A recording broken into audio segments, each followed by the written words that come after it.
What's up, y'all? Here with an unboxing of the HPI Vorza Truggy. Now, I'm glad HPI did this. This truck has actually been a long awaited. I mean, I've been waiting for them to do this for years.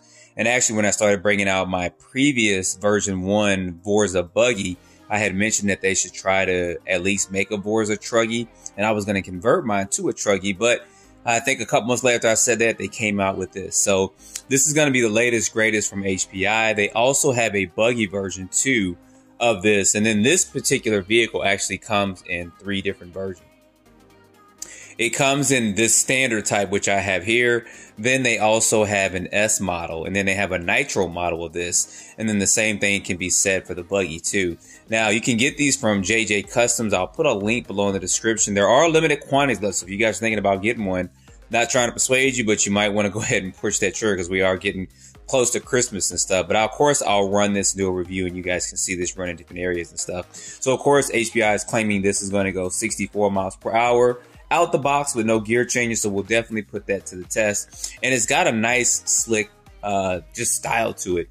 So I'm going to be doing certain things with this Vorza as I progress forward with it. I did see that SpeedTech RC does have some spools that they're making for these. So I went ahead and have one of those coming. It's going to be a 39-tooth spool, but it's going to be interesting to see what kind of speeds I get with that spool on there. And I did watch several videos on this. I did watch Vaz. He did run this a couple of times. I think he has the S version, and he did run this a couple of times. So I did check that out. And then I know that here locally in Georgia, Gap A to Z Reviews, he has the S version. So we'll probably try to get together the next couple of days or this weekend and get this out, and then also get his S version out, just to show you guys side-by-side comparisons. It actually run them. Maybe he'll run mine, I'll run his, and we can see if you can feel the difference between the two and if it's worth the extra money. Now, I know one of the biggest things is going to be the servo that I'll probably end up changing and update to this, but we'll see and get this out running first. It's raining here in Georgia today, but y'all know I'm fiending, so I may go ahead and pull this out. But anyway, let me go ahead. Let's crack this box open. So, oh yeah, there you go. Gotta love the smell of a new RC car, and that mug looks nice. So let me go ahead, let's pull this out and let's take a look to see what we got.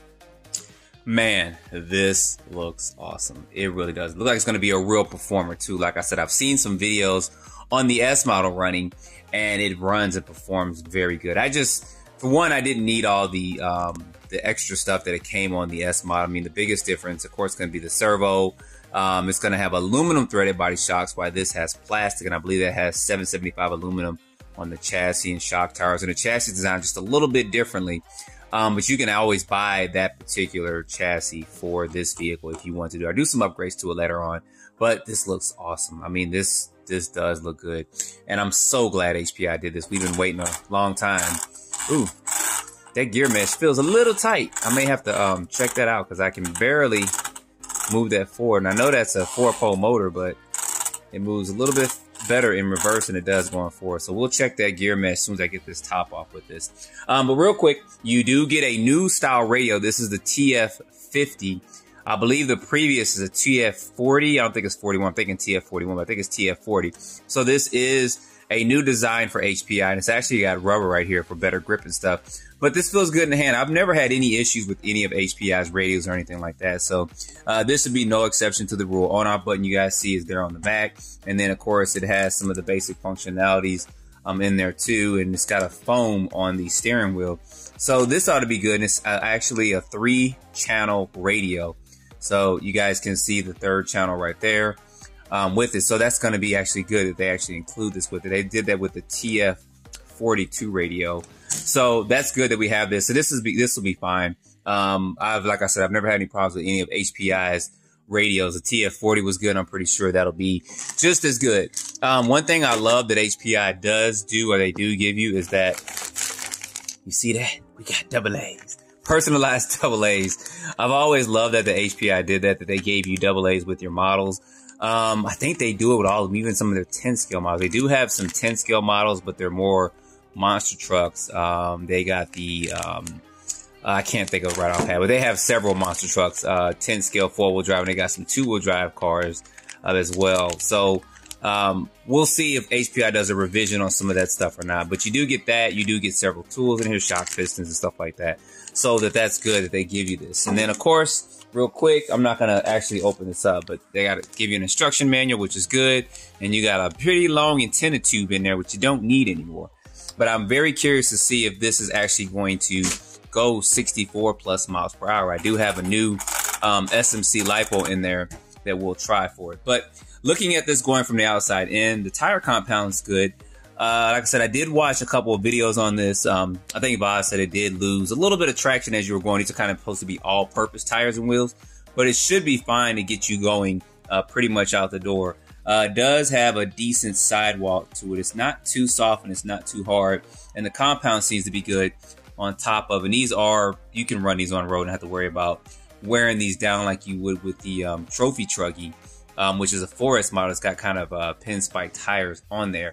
But man, this looks like this is going to be a fast truck. It looks going to handle good.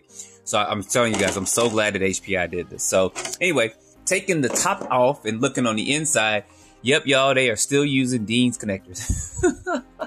So I'm probably going to take these off and make these into just one connector and probably put some EC5s or XT90s on there.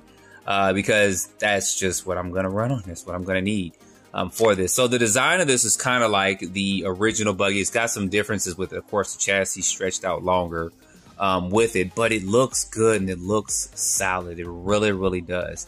It did stick to, if I recall, it still has the same center diff and front and rear gearboxes as the Vorza, but of course this truck is stretched out. Now, like I said, Speed Tech RC does have a spool for this, a 35-tooth spool that should fit up in here perfectly. And then there's also the same one that should fit in the Vorza version 1. So I do have a buggy coming too. I went ahead and pressed the trigger and ordered the buggy from them as well, because I know these are probably going to sell out with Christmas, everything coming. So I wanted to go ahead and get one coming. So I do have a buggy coming. It is not the S version. It's the same version as this, but it's going to be the buggy. So it's going to be a little bit shorter. And at some point in time, I'll compare that buggy to my version 1 buggy just to see some of the differences. But I love the way HPI just has this laid out for this. Now, this one, like I mentioned before, the S version does have like a threaded body aluminum shocks, where this has plastic shocks, which this is what they had on the HPI Apache. If I recall, these are probably some of the same shocks on there. And I've never had an issue, even though these are plastic, of jumping and then the shock caps popping off and stuff, which could be a normal issue with some of the plastic shocks, plastic shock body cars. You guys know if you have a Traxxas car, Stampede and all that, and you jump and it's just a mess. But I've never had that with any of my previous HPI cars, so I don't think I'll see an issue with this. This does come with adjustable turnbuckles, front and rear, which is good, because even though this isn't their S model or their higher quality model, they went ahead and still included adjustable turnbuckles with it. Normally companies, when they have a lower model, they don't give you this particular, it's just a plastic piece. So they still give you that adjustability with this, which is good. This is a 150 amp speed controller, and this is their 2200 kV motor.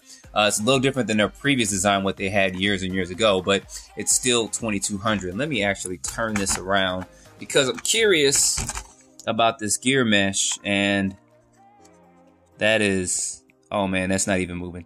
So I am going to have to adjust it. So I do recommend, one of the things you should always do when you get any new RC car is just do a quick overview of it. Like I took this out and trying to push this forward. It's a little bit hard, so I'm going to have to loosen this up just a little bit, because that's going to burn. If I just drove it like it is, it definitely will burn that motor out really quick. And then I also check like the wheel nuts and stuff just to make sure that's tight, and also check the pinion gear too with this. And I'm not sure how big of a pinion gear you can put in here. Turning this over, you adjust this motor by loosening these 4 screws, and then of course adjusting this over left and right with it. Now, people talked about the Traxxas sledge, and they had something similar. And I had mentioned in my unboxing of the sledge that HPI was the first one to kind of design something like this, where it secures the motor here and it's not just kind of hanging out, which is fine either way it goes. But they were the first ones to come up with a design like for this. And Traxxas has something similar to it, so they weren't the first ones to do a unique motor mount like that. But anyway, going back to the vehicle, A-arms and stuff, I believe they are a new design for this, and they actually look beefy, like they're actually going to hold up really good. And then you guys see this has sway bars both front and rear on it too. And this is just going to be good. I think that the one thing I'm going to have to adjust is, you guys see how low this sits? Suspension. So I may try to tighten it up just a little bit, because these are threaded bodies. So I'll probably have to tighten it up, probably almost down to maybe 1/3 of being all the way down, because this is just going to rub. As soon as I put a battery in it, this is going to be going all the way down. Now, it's fine that they did that. You can make adjustments and stuff to it, but I think it's probably just going to need some thicker shock oil in it. I'm not sure of what comes in here weight-wise, but I'm definitely going to have to look at that shock oil weight and do an improvement on that after I make a couple adjustments to see if just tight or tensioning it up a little bit better is going to help the truck or not. And if not, I'll just change the shock oil and I'll let you guys know what I used. So anyway, that's going to be a look at this. This is a mean looking Truggy. I cannot wait to get this out. Like I said, it's actually raining, but I'm fiending. So you guys will probably see a quick rain run with this a little bit later on. I'll probably run it. I may just go 4S instead of trying to do all this soldering stuff. But then again, I may go ahead and solder and get all that up. But anyway, guys, put your comments down below. This is going to be first look at the HPI Trophy Truggy. For me, like I said, Gap A to Z Reviews. He has the S version. I believe he's going live later tonight about 8 o'clock.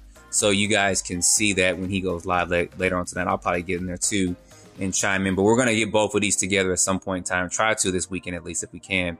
And just run them both. We'll probably leave them stock out the box and just run, because that's going to be a good comparison. We may have different batteries, but we'll see how that rolls. And I'll also be telling you guys about batteries and stuff, which ones can fit in here. I do have some pretty big, nice SMC lipos to put in here to get this bad boy rolling. But we'll discover that and cross that bridge probably within a couple of days. So anyway, put your comments down below. Awesome, awesome, awesome looking Truggy. A little bit less expensive than we thought it was going to be, which is good. And like I said, there's a link below in the comments to get either this one, the S version, or the Nitro version. And then they have the buggies there too. And I do have one of the buggies coming. It's probably going to be several days before I get it, sometime next week. But as soon as I get it, I'll do an unboxing and do some running videos on it. So anyway, don't forget to like, subscribe, and stay tuned for more videos. Thanks guys for watching.